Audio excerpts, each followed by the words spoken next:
Hey y'all, this is Kandi'S Wedding, episode 4.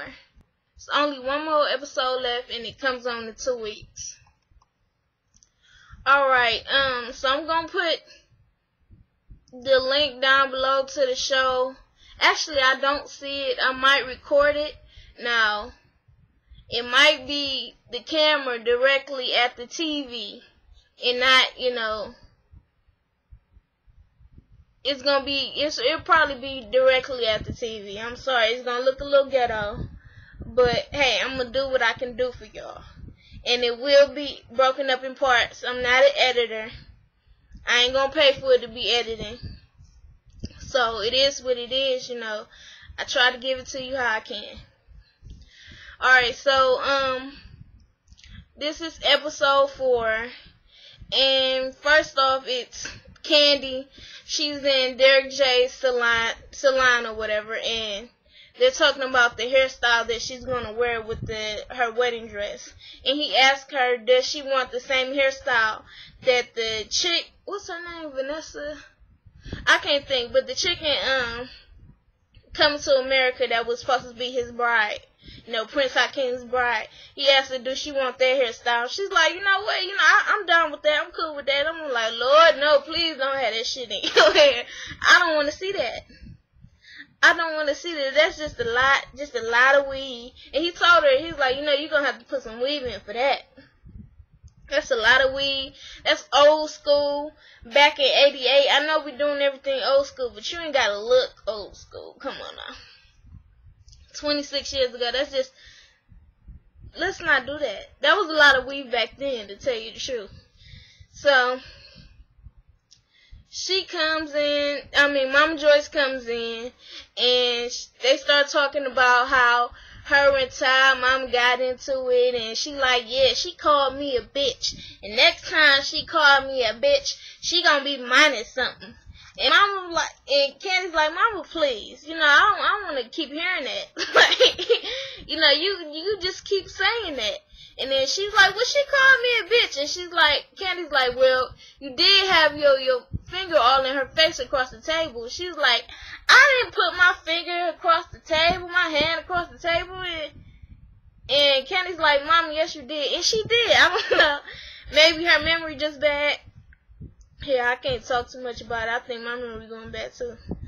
But, so, Kandi starts talking about, the wedding, and Derek J says he thinks that Ty's an opportunist too. And she was like, what? So the people I dated in the past that had more money than me, were they opportunists? And they both, Derek J and Mama Joyce, were like, yeah. And then she was like, well, what's the problem then? Like, what's your problem with Todd if you think they all opportunists? And it was like, Derek J was like, yeah, they're opportunists because they're getting with you. You this big, queen or whatever. So, I just think I don't think Todd is an opportunist, like he's trying to take advantage of her. I definitely don't think he's trying to take advantage of her. You look for love. Sometimes that person don't make more money than you. Sometimes they do. As long as y'all both, are on the same page with what y'all want in life and you cool with it. So,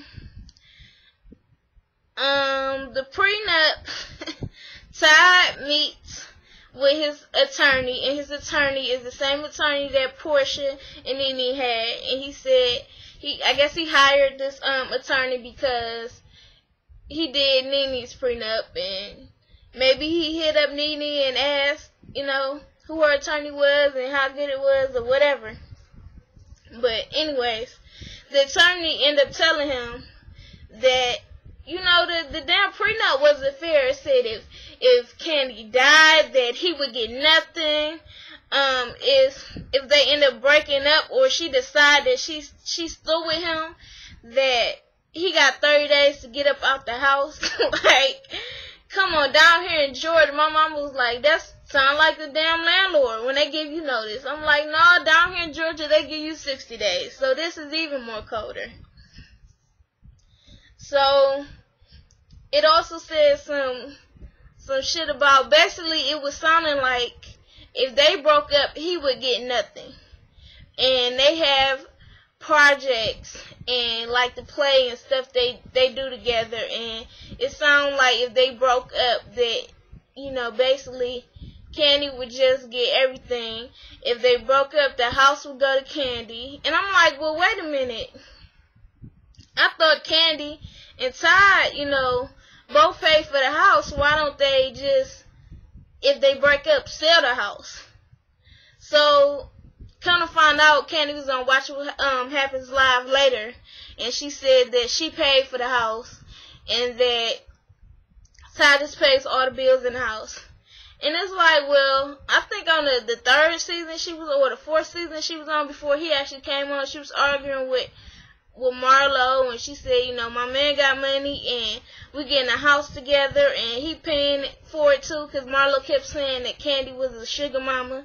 And then when that fifth season came on, and it showed Todd and Kandi getting a house, she said, we paid for it cash. So I was thinking that they both owned the house, but he does contribute. I guess that's what's most important. So then, you know, Todd is, and this is, mind you, this is 48 hours before the wedding even starts. And Todd's like, man, this is messed up. Like, all I thought I had to do really come in here and sign, but, you know, she's not being fair. And the attorney tells him that it usually takes weeks and weeks for prenups to come to agreement, you know. I just think it's a fucked up situation, but Todd, you know, I guess Kandi was like, Todd is basically over-exaggerating about some things on Watch What Happens Live, and that there was some things in her that was kind of fucked up, and they changed it. But anyways, we're going to move on from that. So, Mama Joyce and Kandi go and visit Patrick's grave, which is Kandi's older brother that died back in 91 when Kandi was 15 and he was 22.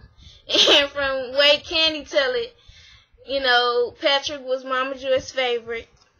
Mama Joyce said, you know, Patrick wasn't my favorite, it's just the age thing. You know, when you get to be a teenager and stuff like that, I just don't like you. Now, when he was a teenager and he was 11 and 12, I didn't like him either. And I'm pretty sure right now you don't like Riley. And Kandi's like, yeah, she do get on my nerves sometimes. But I get what she's saying. But, you know, Kandi says, you know, her brother loved her, and she remembered that he was very protective of her. And she remembered that the day he died was like, you know, yesterday for her, even though it was 23 years ago. So she said she was on the phone and remember clicking over, and some lady that couldn't speak, you know, English well was saying it was an accident, and he got into a car accident in Mexico. And, you know, after that, Mama Joyce just became very protective over Kandi because that became her only child.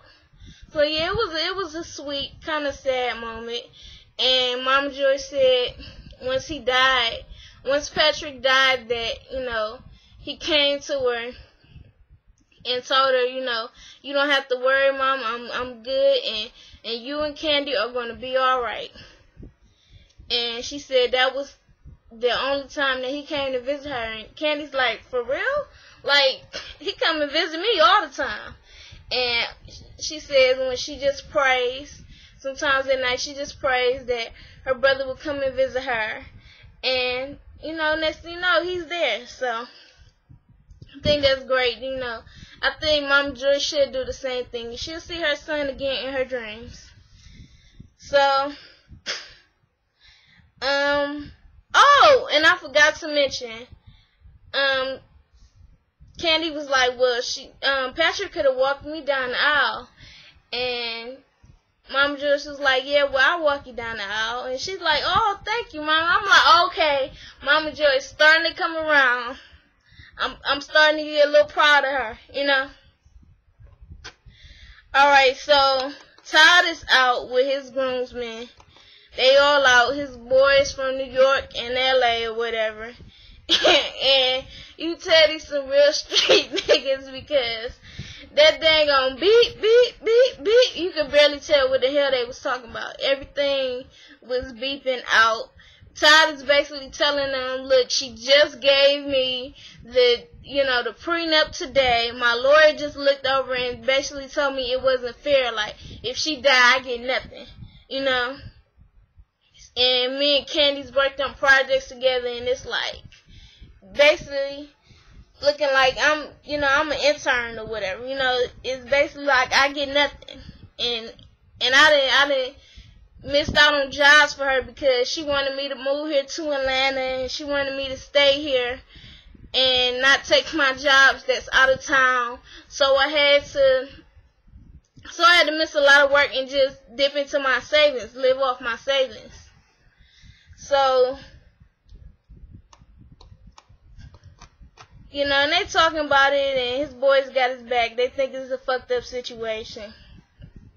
Next is the bachelorette and the bachelor parties. Now, Kandi already gave Todd the guidelines that, you know, you keep your little man in the door. Don't let him out. And don't have no hoes grinding all on you. He's like, well, what's the point of a bachelor party? So Todd has his bachelor party at Bar 1, you know, Peter's bar. They got a whole bunch of big booty strippers. And Kandi has her bachelorette party. Thank God Mama just didn't come. I don't think that would have been appropriate anyways for her mama to come to the bachelorette party. They got a whole bunch of, like, dicks to suck. They got shots and dicks. They got little, I don't know what the hell, I guess little dick suckers. Aunt Nora and Mama Tucker is just sucking away at them dicks.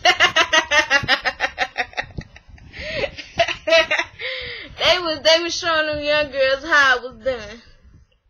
So, Carmen and Tan, they basically they put aside their differences to do this bachelorette party for Kandi, and they gonna put aside their differences until the whole wedding is done, basically, and then they're gonna be back at each other's throats. So Phaedra comes in, everybody stop like, oh shit, what Phaedra got up her sleeve? And it's like, she the showstopper, you know. And Kandi's like, I know my girl Phaedra, you know, she got something up her sleeve for me.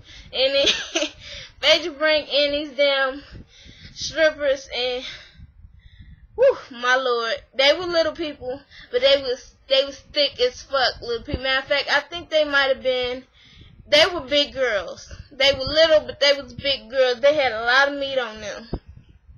The one stripper got on top of the table, and she twerking and she jiggling on top of her head, and then the damn table just fall down. And Kandi get up like, ooh, are you okay? Are you okay? I'm like, oh shit, they gonna be paying her ass for real. For real, if her ass end up hurt. But she was good. She just got on the floor and got on her head and started dancing, and most strippers came out. It wasn't what Kandi was expecting. She was expecting some male strippers. But she can thank her friend Rashida for telling them no male strippers. But, you know, shit. She had fun anyway, so good for you. So they go on, and now we're at the wedding rehearsal, and everything is coming together, and, you know, they telling everybody what they gotta do. Kandi's father's Titus. Is his name Titus? Titus is there or whatever, and Mama Joy says she gonna walk Kandi down the aisle and give her away because she don't want Ghost Dead Titus to give him away. And I thought that was just so funny. That really mean, you know, he just wasn't there, but that shit was funny. Sorry.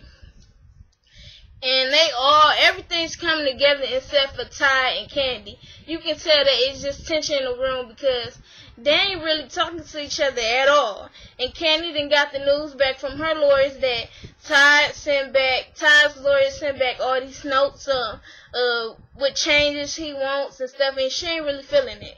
So after they get done with their wedding rehearsal, everybody's going to the dinner rehearsal. And Ty and Kandi go and talk. And Candy's like, well, what's up with you not signing the prenup? And Ty's like, well, I didn't think that, my lawyer told me that some of the stuff in the prenup was just not fair. And then she's like, what? And he's like, well, I'll get him on the phone. I'll call him. And he calls, and the lawyer goes straight to voicemail. Kandi calls her lawyer, and she picks up. And she says, well, yeah. Ty said if you break up or whatever, that he would get some money. No, you're not going to get any money. I'm like, damn, these lawyers act like, this is their damn money. And the lawyer is like, they basically told Kandi since Ty did not sign a prenup, that they should just call off the wedding. And I'm like, wow, like these lawyers is serious, huh? So I'm kind of on Ty's side with this shit, to tell you the truth. I thought the whole thing was fucked up, and then when I watched on Watch What Happens Live, Kandi said that, he got the prenup 2 days before because he got his lawyer 2 days before. And they was going to send him a rough draft, and he said, no, I get a lawyer when you send a final copy. So, but some of the shit I just thought was just fucked up, and I didn't think that was right for Kandi. And she was telling him, so you trying to get some of my money? And he's like, no, you and your mama, your family, all y'all worry about is money. And they arguing like whatever, and Ty just walks out and tells Carmen, like, I think the wedding gonna be off. And he calls his boy CJ, and they just ride off. So, but, everybody knows that they're married now. But, honey, that's a lot of shit to be going through the night before you get married. It really is. Like, people gonna be looking for Ty, and, he ain't trying to go through it, because Kandi's not gonna marry him if he does not sign a prenup. But, that's it for this episode. Next episode gonna be some mess. Mom just gonna whisper in Kandi's ear, see, Mama's not always wrong. But that's it. I will try to at least, if the link to the full episode ain't up by now, then I'm gonna try to record it. That's alright, y'all. So, like, comment, share, and subscribe. Follow me on Twitter at Jazz Chapman. And y'all be easy.